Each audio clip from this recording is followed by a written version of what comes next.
Bonjour à tous et bienvenue aux vidéos de l'Éco-marché de janvier, une revue mensuelle de l'actualité dans le secteur des grains.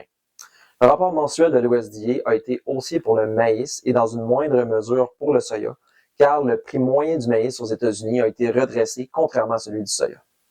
Les rendements du maïs et du soya aux États-Unis ont fortement diminué, entraînant une grande baisse des stocks finaux de 198 millions de boisseaux et de 90 millions de boisseaux respectivement.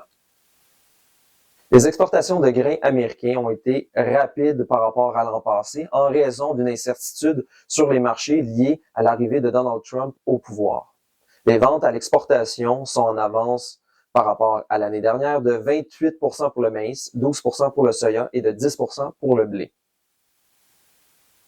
Avant l'arrivée de Donald Trump au pouvoir, le 20 janvier dernier, la Chine a importé beaucoup de soya par crainte d'une escalade de la guerre commerciale sino-américaine. Elle a importé 105 millions de tonnes de soya en 2024, un record par rapport à 98,6 millions de tonnes en 2023. Les importations chinoises de soya en provenance des États-Unis ont diminué de 6%, tandis que celles du Brésil ont augmenté de 7%, ce qui représente une part de marché respectif de 21% et de 71%. En janvier, la météo a été excellente pour la plupart des États brésiliens, mais trop sèche pour le sud du Brésil et en Argentine. Au Brésil, la récolte de soya accuse un sérieux retard en raison des pluies abondantes. Elle est complétée à 4%. Les semis de maïs safrina dans le centre-sud sont terminés à moins de 2%.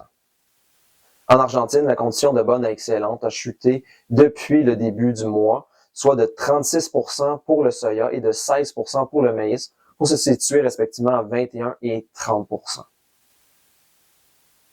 L'Argentine a annoncé une réduction des taxes sur les exportations de grains et de tourteaux de soya à partir du 27 janvier dernier, et ce jusqu'en juin. Les tarifs à l'exportation ont diminué de 7% pour la fève de soya, 6,5% pour le tourteau et l'huile de soya et de 2,5% pour le blé et le maïs. La baisse des taxes à l'exportation augmente ainsi la compétitivité des grains argentins sur le marché mondial.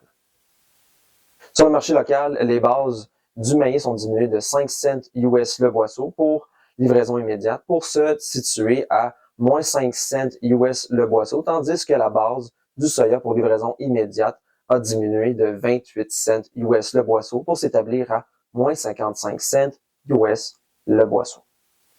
Ce fut un aperçu du mois de janvier. J'espère que cela vous a plu. Si vous voulez en savoir davantage, je vous invite à consulter notre texte complet sur notre site internet au www.pgq.ca. Je vous donne rendez-vous dans un mois pour l'édition de février.